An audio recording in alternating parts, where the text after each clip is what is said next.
Aw, you see that? Kitty just wants to hug. Hug! Hey guys, Ken here from the Retro Toy Escapades channel in Malaysia. After weeks of speculation since STCC 2022, Mattel finally reveals the pricing and ordering details for its biggest Masters of the Universe playset ever. Eternia. Pay the ultimate, own the ultimate. Okay, so Eternia goes up for pre-order on the Mattel Creations website on 12th October via a crowdfund. They will need 5,000 backers. Remember that number. 5,000 backers in total to pay $550 each, not including shipping, just for a chance to own the ultimate battleground.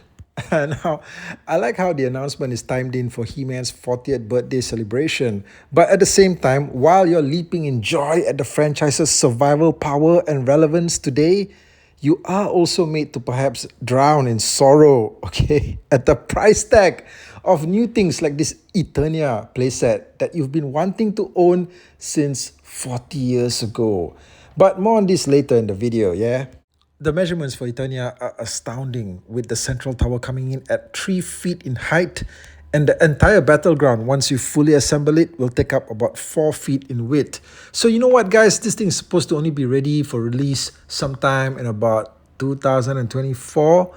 Okay, so you have until now, till then, all right, to just get everything together, get your toy room sorted out, get some renovation work done if you need to, because this thing is like the size of an apartment.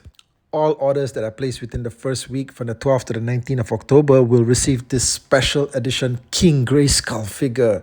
So yeah, you know what? You have about 2 weeks to decide. It's very pressurizing, isn't it? You know, the King Grayskull Origins figure is very nice looking. I don't even have the Masterverse one yet though. Okay, but I was thinking, is this all that we're getting as extras? Maybe there'll be more tiers to be announced later. Will Mattel do it the same way as Hasbro? Keep announcing tiers as we go along? I don't know, man. But I'm thinking that the green skeleton warriors that we saw in the Eternia display from STCC, those could be there. It seems like the only motorized element that comes with this set is the battle tram, and this is cool, but I was hoping that there would be more battery-operated parts. I mean, this is probably true to the original 80s Eternia schematics, but that one, it sure didn't cost $550, okay?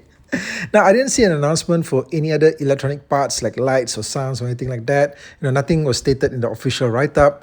But, all I'm just hoping for is that when this tram moves around the track, I hope it rolls slowly, okay, like zzz, like that, yeah, slowly, and not like zips along really fast, okay? No, it's got to roll slow so that you can savor every moment.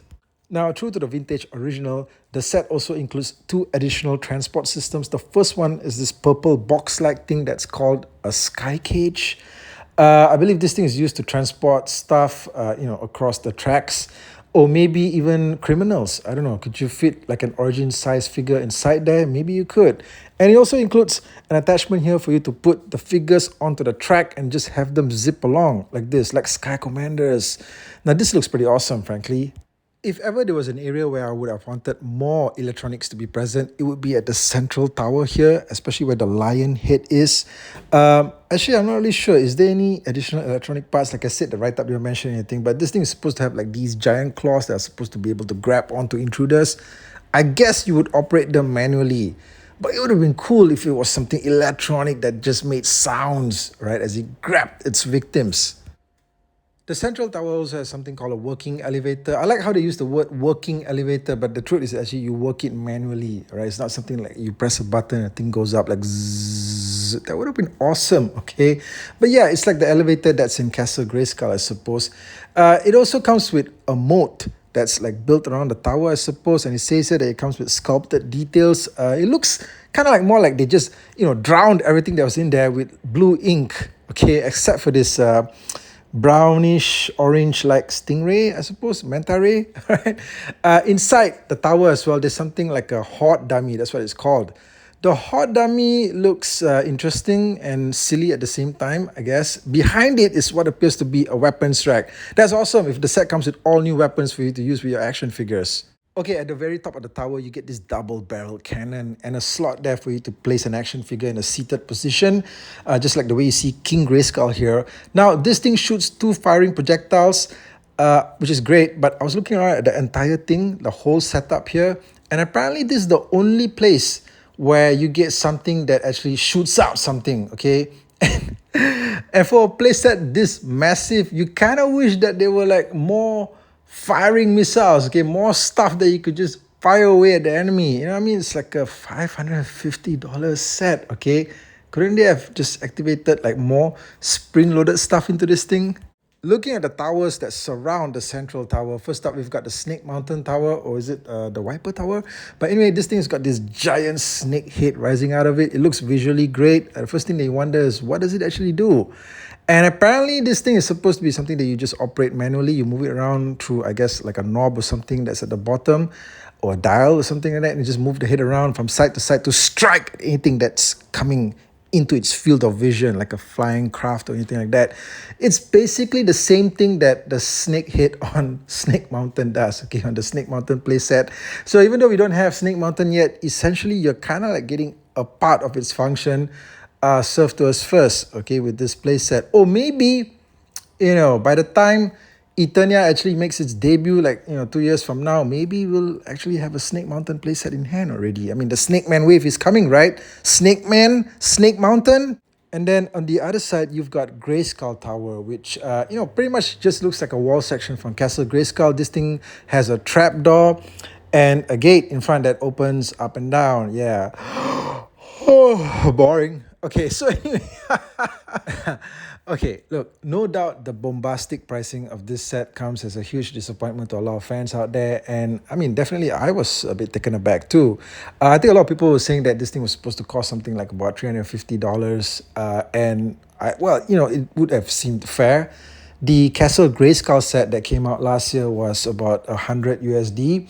And actually, after translation, that worked out maybe to be, in some cases, a lot lesser at some of the stores here in Malaysia, because that was at retail, right? So retail stores have the opportunity to in fact mark down the prices a little bit.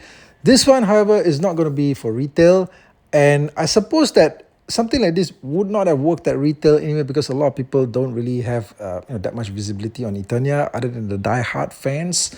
And in fact, even for something like Castle Grayskull, that thing was practically sitting in stores after its release. Some stores still had it like months later. And even from the photos that I saw online internationally, there were a lot of locations that had excess stock of it. Nobody was really buying it, and it was just sitting there and in fact marked on clearance. Shocking clearance levels at some stores. So I figured that something this massive like the Eternia playset, there's no way that they could have actually supported it with a retail release. It would have just came and been left there. It would have just arrived and it would have just stayed there on the shelves, okay, which is something really great to look at. If it was like a Facebook post, people would just click like on it, but they wouldn't interact with it in any other way. They wouldn't purchase it. Okay, not many people would be able to purchase it, even at a retail price, even if it was like marked so much more lower than the $550 they're asking for it. However, the $550 is steep, for something like this. Actually, from what I recall, sometime like 3 years ago, when Super 7 announced their Classics scaled Snake Mountain playset, which at the time, I believe that would have been probably still is, in fact, maybe the largest playset that's ever been put together for sale. And when they announced that one, I did a video on it because the price tag on that was like 600 USD, and this was like 3 years ago. I remember I did a video talking about it. It was just a whimsical take. I remember I titled the video something like, "Would you sell your home to own this?" or something like that, because 600 for a playset back then was like, it was like astounding. But I remember I was getting a comment there. Some guy was saying something like, I bought it. I didn't have to sell my home. So what are you trying to say? Okay, so no matter what the situation is, definitely, even for a set like this, there's definitely people who will be able to easily afford it. These are premium toys, definitely for the rich. What else can I say? These aren't really meant, even for hardcore collectors. I think that you're going to be struggling with the payment plan for this, for sure. For something this massive, and priced so equally as massive, yeah, it's definitely going to be a struggle. But definitely, there are people out there who can, in fact, just straight up get this thing. And I hope that this thing is a success, all right? Because I definitely want to get it. So I'm still thinking, how am I actually going to manage it, right? But I definitely want it. And I think that the real issue here is just that when you're actually transporting something this massive, especially internationally, it's going to be a killer, all right? So one thing I can actually try to propose to especially international buyers out there, always try to get a US address, a shipping address if you can, because some countries do actually have those freight forwarding services. They give you something like if you sign up with them, they give you something like a US address. Definitely explore that, because it's going to be a lot easier to actually get it shipped over to a freight forwarder's address in the US, and then from there have it sent to you. Okay, rather than have it shipped straight from Entailed Creations. I think that just to avoid any complications, this is one of the options that you can consider.